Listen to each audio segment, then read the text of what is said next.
ఇప్పుడు ట్రెండింగ్లో ఉన్న ఈ డిజైనర్ హ్యాండ్స్ని ఎలా రెడీ చేసుకోవాలో ఈ వీడియోలో చూద్దామండి.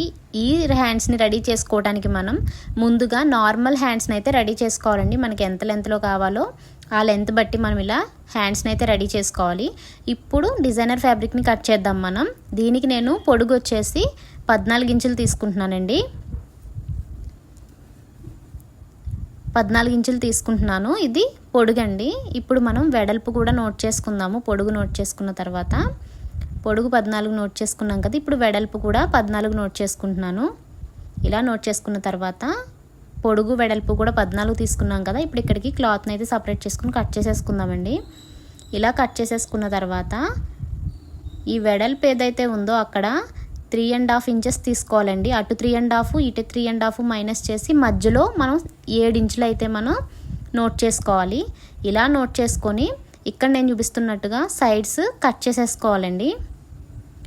పొడుగు మాత్రం 14 ఉంటుంది, వెడల్పు మాత్రం మనకి మధ్యలో 7 ఇంచెస్ మాత్రమే ఉంటుందండి. అటు 3.5 ఇటు 3.5 తీసేస్తాము. ఇలా పిరమిడ్ షేప్లో అయితే వస్తుంది. ఇలా వచ్చిన తర్వాత దీన్ని ఏం చేయాలంటే పైన మనం హ్యాండ్ షేప్ అనేది తీసుకోవాలండి. పైన సైడ్ క్లాత్ మాత్రం హ్యాండ్ షేప్ అనేది మనం తీసుకోవాలి. ఇలా కింద సైడ్ అయితే ఇక్కడ నేను చూపిస్తున్నట్టుగా ఒక ఫోల్డింగ్ అయితే చేసుకొని 15 ఇంచు గ్యాప్తో మనం కింద ఒక స్టిచ్ అయితే వేసేసుకోవాలి.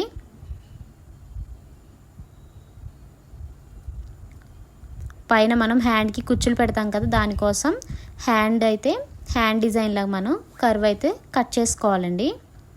కింద సైడ్ ఇలా కట్ చేసేసాం కదా, స్టిచ్ చేసేసాం కదా, ఇప్పుడు మెయిన్ హ్యాండ్ దాని మీద పెట్టుకొని ఇలా రెడీ చేసుకున్నాను నేను ఇక్కడ చూపిస్తున్నాను చూడండి.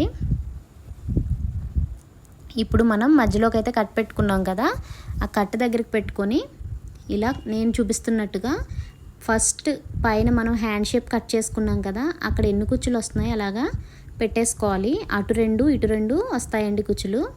పెట్టేసుకున్న తర్వాత ఇప్పుడు కిందకి లెంత్ ఉంది చూసారా, ఆ లెంత్ను కూడా ఇలా దగ్గరికి అడ్జస్ట్ చేసుకుంటూ చాలా బాగా దగ్గరికి షేప్ వచ్చేలా కరెక్ట్గా మనం ఇలా అడ్జస్ట్ చేసుకుంటూ స్టిచ్ చేయాలండి. కింద ఇలా వేవ్స్లా వస్తాయి, అది అటువైపు మనం మళ్ళీ కుచ్చులు పెడుతూ స్టిచ్ చేస్తాము.